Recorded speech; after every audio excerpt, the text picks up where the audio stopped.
Hello and welcome to South Africa on 99.94 Cricket Every Day. I'm Neil Manthorpe. My co-host is Lungani Zama. South Africa on 99.94 is your new home for South African content. We'll be dropping into your mailbox as often as we can, or on YouTube or the 99.94 app several times every week at least. So please rate, review and subscribe. Also, if you get a chance to check out the new Mitch Johnson show, where the former Aussie talks about his life in cricket and after cricket, then I recommend you do so. You can find it wherever you listen to your podcasts or on YouTube.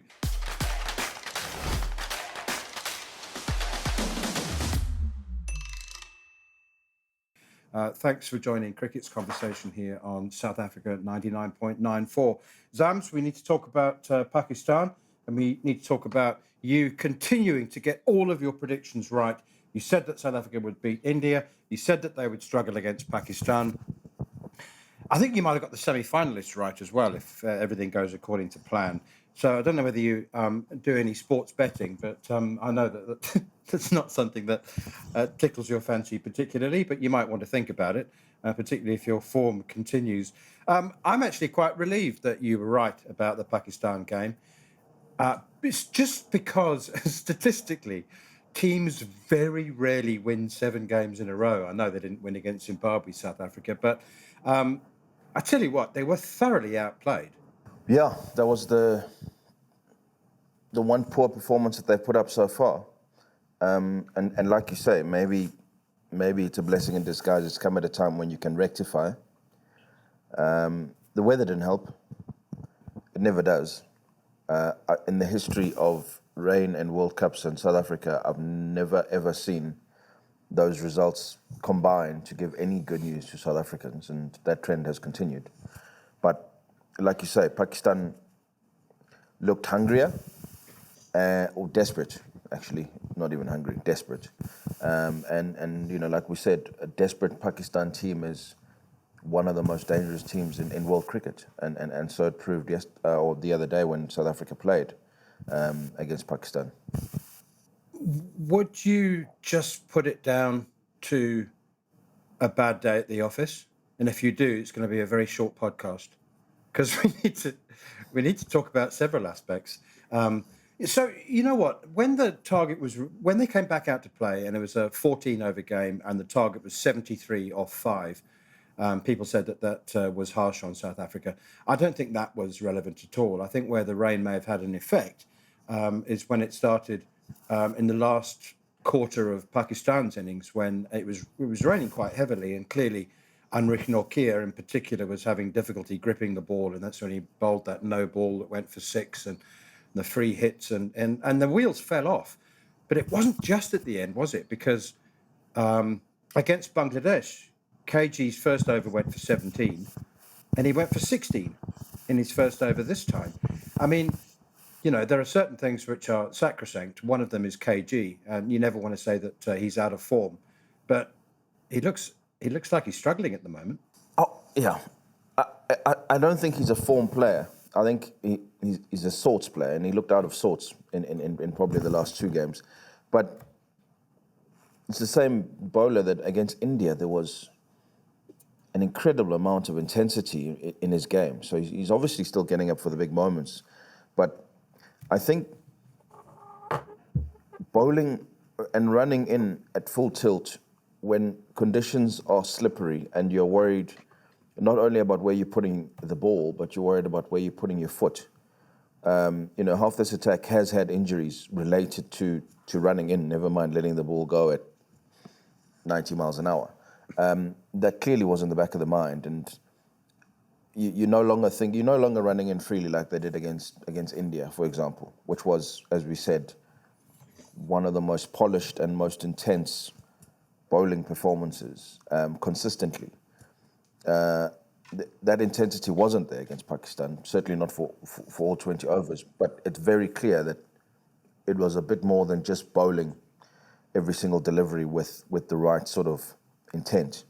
There was other concerns, and you could see that. You know, these are well-oiled machines, so when the engine is kind of spluttering and sort of stuttering to the crease because you're worried about other things, you lose that intensity, you lose that control, and batsmen like Pakistan's prey on that because you're not quite hitting the bat as hard as you normally would or you expect it to, especially after the way that you performed against India.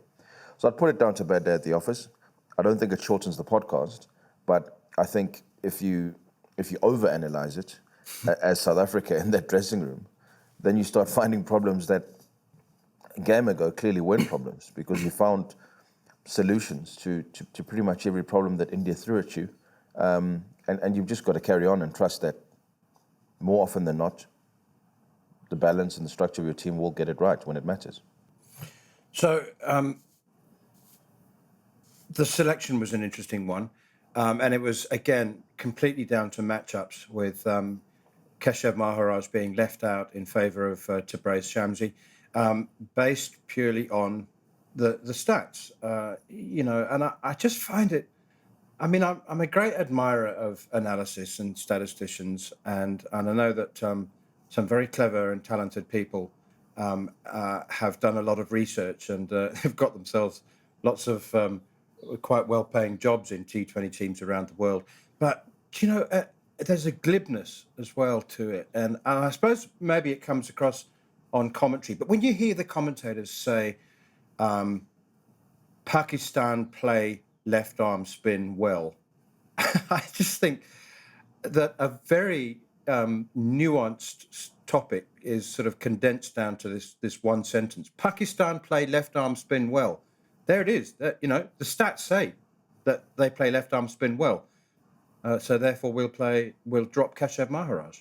Yeah, you can run away with stats. I mean, you can bend them whichever way suits. And like you said, there was a bit of a routine and a bit of structure to that attack, and the fact that you've unraveled the whole thing, and when you start adapting and tweaking teams too much because the number men tell you that Neil Manthorpe has 7 cups of coffee before 9 o'clock, and therefore, if he doesn't have 7, he's not going to be himself. And God forbid he's at 5, so everyone's on edge because Manners hasn't had all his coffee. We're humans, and I think the best players in the world can adapt, and as well as Pakistan play spin. Does that mean if Keshav Maharaj is in the form of his life, he can never play against Pakistan because they play left-arm spin with their eyes closed? Absolutely not. Other stats will tell you that they play fast bowling better than most teams as well because they throw their hands at the ball all game long. So should we just bowl right-arm spinners only and drop drop KG, drop Anrich Nokia? No, it's a nonsense. If people are in form, people are in form, and you should back them. That's the whole point of cricket. There's matchups, and there's ego, actually. We spoke the other day about Virat Kohli supposedly being dismissive of left-arm spinners. But there's ego in that, and ego runs the risk of being dismissed by the very thing that you perceive to be a strength because you treat it with maybe a lack of respect as opposed to the other things that you say you're worried about the short ball because you don't like it whizzing around the ears. So I think you can run away with stats, and sometimes these statsmen can feel the need to look busy and therefore make up stats that sort of tailor your selection, which is a bit unnecessary. Parnell was good again with the new ball. Yet again, an early wicket. And yet again, the disparity between his bowling and his batting seems to be growing wider and wider. I mean, he's just not a number 7 at international level anyway, is he? But I just don't know whether that lack of depth is going to come back and bite South Africa. I mean, Pakistan were 43 for 4 and they made 185. South Africa was 69 for 4. And all the time you're thinking, we've got Wayne Parnell in next. And Rabada batting at 8. This is the bed that they've made, that the top 6 must make the runs and the bowlers must take the wickets. You had Pakistan on the ropes 4 down. If you squeezed out 2 more wickets early, you bowl them out for 120, and it's a bit like the India game. You find a way to win it. So as much as you can look at Wayne Parnell and KG Rabada, the batting contributors, what they'll be disappointed in is when they had Pakistan on the ropes, they didn't bowl them out for a total similar to what they did to India. Because if they had done that, regardless of rain, things would have been a lot simpler. And that's just the truth of it. If we start worrying about how many games Parnell wins us with the bat, you're not really going to win a World Cup tournament then, because Wayne Parnell will not win you games with the bat. He might contribute, and you might look for more cheeky contributions here and there. But the reality is, as his years have advanced, his skill set has become a frontline bowler. You've got to look at him as a frontline bowler who may chip in with a couple of boundaries here and there. He doesn't bat like an all-rounder, so we need to stop regarding him as an all-rounder. His primary job is to take the new ball, shape it both ways, give control up front, and hopefully winkle out 1 or 2 wickets, which he's doing. They've chosen top 6. That top 6 is going to make the runs. If they fail, definitely can't look at numbers 8 and 9 to be rescuing you with the bat. We're talking about Pakistan's comprehensive DLS victory by 33 runs against South Africa. We'll take a short break. When we come back, we'll talk a little bit about Tristan Stubbs. You're listening to Cricket's Conversation on 99.94. Whatever your team, we have the show for you on podcast, YouTube, or on the 99.94 app. We have India, England, South Africa, West Indies, and now Sri Lanka covered. If you want to find us, the best way is to follow us on social media at 9994DM by downloading the 9994 app or Google 99.94 on podcast. We speak cricket.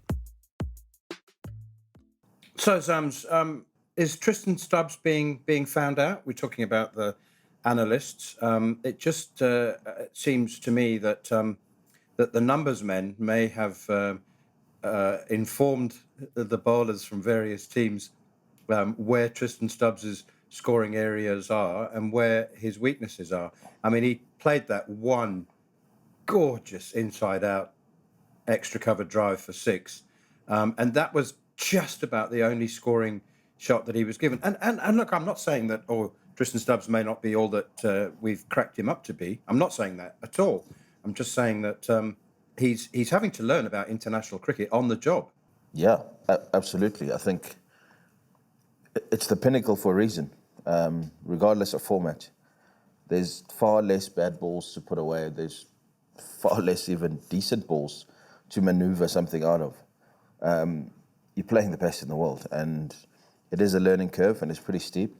And you know, it's worth whoever putting an arm around the shoulder and saying, "You're talented enough. You know, stop trying to do too much, because obviously you've been billed as this, you know, wonder kid. You've been signed up for 9 million rand. You've done stuff in the 100. You know, the hype is behind you, but you've got to distill that noise and still go back to the basics, and just, you know, take a leaf out of David Miller's book, where, as destructive as he can be, there is still a bit of time that is taken to make sure that you're in. You know, we'll keep using the supercar metaphor, but we've said you can't go from 0 to 100 straight away. The engine will splutter. But get in. You know, he's not given himself a chance to get in. And I don't know if that's instruction, but it's unfair if it's an instruction, because he's the most inexperienced in that top 6. So you've got to give him the time. He is destructive. He wouldn't be there if he wasn't. But you've got to give the kid the time to soak it in and play some normal cricket and just knock it into gaps and get to 10. Promise you, once you get to 10, it's going to feel a bit easier. It's going to feel like you're playing in Manchester again, and you can club it over people's heads, but you can't do it from the get-go. And it's tough to learn on the job, but his talent says he can. So you've got to allow him that little bit of time to just find his feet and then get going, not get go straight away, especially when you know that he's the last recognized batsman. That instruction's got to be pretty clear. Get in, take a bit of time. It's only 20 overs, but if you take 2, the last 5 that you face can go for 100. You're powerful enough. You know, once you're in, you're in. You got to give the kid some time. I know this is South Africa on 99.94, but it would be unjust of us not to talk a little bit about Iftikhar Ahmed and Shadab Khan. As I said, you know, they're 43 for 4. And I got the impression, I mean, they were glorious. I loved the way that they played. But I got the impression that South Africa got dragged into a slugfest. You know, there's two heavyweights going at each other, and Pakistan started throwing punches. I mean, just, you know, there was no dancing around. There was no clinching every now and then to catch your breath. I mean, they just were throwing punches.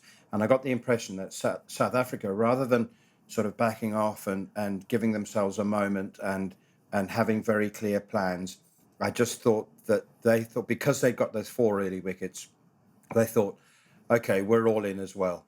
We're going to keep bowling short. We're going to keep taking you on. You're going to make a mistake. And rather than sort of backing off, taking a breath, being a little bit more clinical about it, they said, right, okay, fine, we'll go for the knockout. And they didn't land that punch.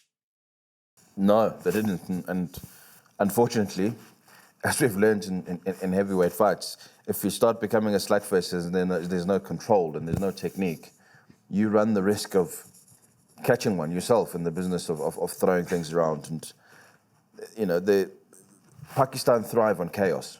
They always have, regardless of format. And you're not going to beat them in a slugfest because they've got nothing to lose. So even if you beat them, it would have been expected. You just beat India the other day. So it was a time to be composed and be patient and let them swing themselves off their feet. You know, Muhammad Ali's rope-a-dope was not for nothing, because he knew all George Foreman wanted to do was club him. Let them swing themselves out and then just clinically dispose of them. And as soon as South Africa tried to go tit for tat, you knew there was the risk that Pakistan will catch you with one, and they're a momentum team. And once the momentum's going their way, you could see balls start flying everywhere. So it's a lesson. You approach India very differently than you approach Pakistan. And India, you know, ironically, beat Pakistan because they just managed the emotions a lot better in the heat of the moment. And that's what South Africa had to do, and they didn't. They did it a lot better against India. And you hope they take the lesson and move forward with that, because you can't go tit for tat with some of these teams. They've got nothing to lose. Pakistan probably won't go to the semi-finals anyway. So the result yesterday didn't matter. They've had bigger problems. If they lost to South Africa, it wouldn't have been a crisis back home. So, yeah, a lesson for the team to play the situation and not the emotion of the moment. It was glorious chaos, though, wasn't it? I mean, it was fantastic. Nasser Hussain was commentating at the end. He was breathless. He was just absolutely breathless. There wasn't a bit of everything. There was a lot of everything. A lot. Pakistan are, yeah, they're born entertainers. You know, if they're a rugby team, they'd be the barbarians, because you just don't know what you're going to get. But that's half the thrill of it. But as an opposition, you've got to take away the emotion and take away the urge to be just as entertaining. Let them be the wild cards, you know.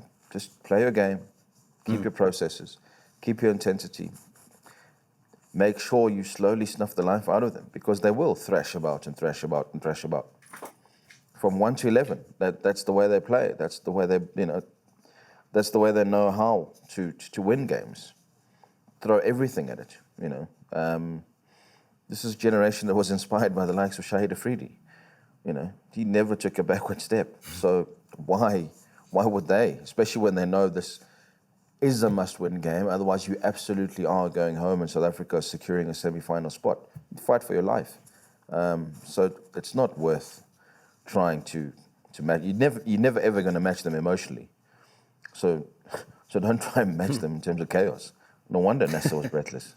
Okay, we'll take another short break. When we come back, we'll talk Temba Bavuma and the Netherlands. If you love the language of cricket and want more, then head over to the 99.94 app and you can hear all of our podcasts and cricket commentary. We're adding new shows all the time and covering cricket series from all over the world. Be the first to hear all of our announcements by following us on social media at 9994DM. Welcome to Cricket's Conversation. So as I'm heading into the Pakistan game, the skipper, South African captain Temba Bavuma, had scored 76 runs off 101 balls at an average of 11 and a strike rate of 66, I think, in 10 T20 internationals. The pressure, well, the pressure was intense before the tournament started. I don't even know if there's a scale to measure the anxiety that he must have been feeling. And that was a very, very fine 36 from 19 balls, 4 4s and a really, really smart little six that sort of lap hook thing that he tried to play against India. One swallow doesn't make a summer, but cheapers. I actually have noticed, I was going to say there must be some people eating humble pie, but funnily enough, all the haters and doubters and trollers on social media all seem to have disappeared rather than put their hands up and said, okay, yep, yep, he can play. Yeah, like you say, one swallow does not a summer make, but it would have been music to his ears, and it should be music to the ears of all South African fans, to hear the ball coming out the middle and going where he's trying to put it. We spoke about Stubbs earlier and trying to do too much. Timber fell into that trap when he was getting desperate, and there was a bit more control in that Pakistan innings. It wasn't match winning, but maybe it was corner turning for him, which is important. You need confidence. You need the confidence of knowing that the ball is. You can still hit the ball in the places that you want, which is in the gaps and not to fielders. Definitely not to fielders' hands in the air. 36 of 19 doesn't change the world, but it most certainly changes his world and lifts the weight off the shoulders and says to him, which sounds crazy, it says to him, you can still play this game, because I'm sure for the last 5-6 games, there's been some serious soul searching and saying, I don't know if I still can. I'm going to keep trying, but Jesus, these gaps are getting smaller and smaller. It feels like I'm batting with 15 fielders, whereas everyone else is just finding these gaps, and I can't. So that anxiety was definitely building up. You got to build on that, obviously. Netherlands game is another opportunity. You've got to build on that, and you've got to start taking some sort of forward momentum now and playing your game, like we keep saying about all these other players. Play your game and trust the skills that got you to this level will still get you through in these tests that you have on a daily basis. Because as much as it's a team game, it's an individual examination every single time. But you can only approach an exam with the skills that you've learned and the things that you know. You can't start recreating the playbook. Play your game. If your game's not good enough, then you shouldn't be there. Play your game. And yesterday, when he played Pakistan, it was a lot more natural. It didn't look as chaotic, which the rest of that match was against Pakistan. But it looked like there was a measure of control and clarity, which is very important. Just a word about the Netherlands, and some of our viewers and listeners might not know that they are coached by a very, very talented young coach, a South African who knows the South African team extremely well, Ryan Cook. And some of our followers may not know that Ryan Cook has employed the man who employs him in South Africa, Gary Kirsten, as a consultant. So you've got Ryan Cook, who knows the South African team as well as Mark Boucher, or as well as they know themselves, and Gary Kirsten. It is just interesting. I mean, a coaching team doesn't cause an upset. The 11 players on the field have to do that. But I just think there might be a moment or two in the game. I can't see an upset. I've tried. I went for a run earlier this morning, and I tried to see a way that there could be an upset. And I couldn't see it. I know that it's a T20 game, so we always say anybody can beat anybody. But maybe it's just the side of me that couldn't see it because I didn't want to. But do you think the coaching team might have a surprise or two? I just think there might be a moment, where a bowling change or something, or a particular field is set for a particular batsman, South African batsman, and that there's a sort of a nod and a wink, and yeah, okay, you do know us. Of course, the only way South Africa lose to the Netherlands is ego and trying to trample them and win the game in the power play. keep going back to it. You still have to play normal cricket and respect the opposition, and not think that just because they're the Netherlands and you should win. There's still a level of controlled aggression that you have to have, because that's what puts, minor teams away, because consistently you keep on hitting the areas and, you keep on ruthlessly punishing. But the minute you slack off and think, oh, if I don't get the runs, Markram will. Markram doesn't get the runs, Stubbs will. Stubbs doesn't get the runs, Rabada will. There's still somebody who needs to take that game by the scruff of the neck and say, I'm going to make 80 plus today, and make sure that absolutely no way Netherlands even get a sniff. And be professional about it. The only way South Africa lose that game with bat or ball is if they're too relaxed and they think it's just going to happen. It's not going to happen. There's enough upsets to give them warnings throughout this tournament, in the qualifying tournament beforehand. In the shortest format, if things unravel, they unravel very, very quickly. They'll know that. It's a must-win game for them to qualify. It's pretty simple. Beat Netherlands, you're in the semi-finals, you're 2 games away from possibly being world champions. So don't let up on the intensity and the concentration just because it's the Netherlands. You've got 3 games and you want to build momentum, starting with the game against the Netherlands. Was it 2016 World Cup when the Netherlands came within a boundary or two of beating South Africa? I mean, that was the biggest upset. Would have been the biggest upset in South Africa's cricket history, I think. That was, I don't have the details in front of me now, but I mean, they really escaped. Dale Steyn bowled a fantastic final over to deny the Netherlands, but I mean that was really, really close. So yeah, I mean, and frankly, if they take it for granted, if they're in any way overconfident, then well, they deserve to be upset. Surely not. That won't be the case. No, you'd think surely not. But the details may be fuzzy to South Africans about what happened on that day. But I promise you, somewhere in a hotel, the Netherlands team is playing those highlights on repeat, saying it's possible. Even saying that the team that we played in 2016 was actually more talented, more experienced, more world-class than this current South African outfit now. There are even bigger opportunities. Gary Kirsten will be pointing to every single hole that he sees as a possible chance to exploit any weakness in the South African team. It is possible. That's why we play sport, because it's not a given that South Africa will beat Netherlands. They still have to turn up and do the things. But Netherlands will be looking for every single shred of inspiration from that game where they got close and say, in the 5 years since, our cricket structures have got better. You've played 5 more years of international cricket. You've won games where people wrote you off. You've got experience around you. And we've got one last hit to go home, cause the greatest upset. There've been enough upsets in this tournament.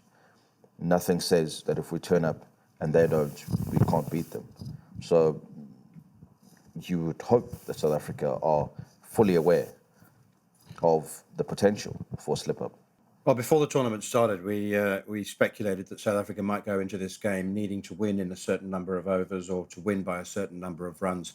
That's certainly the situation in the other group, where Australia have got to worry about net run rate in their final game.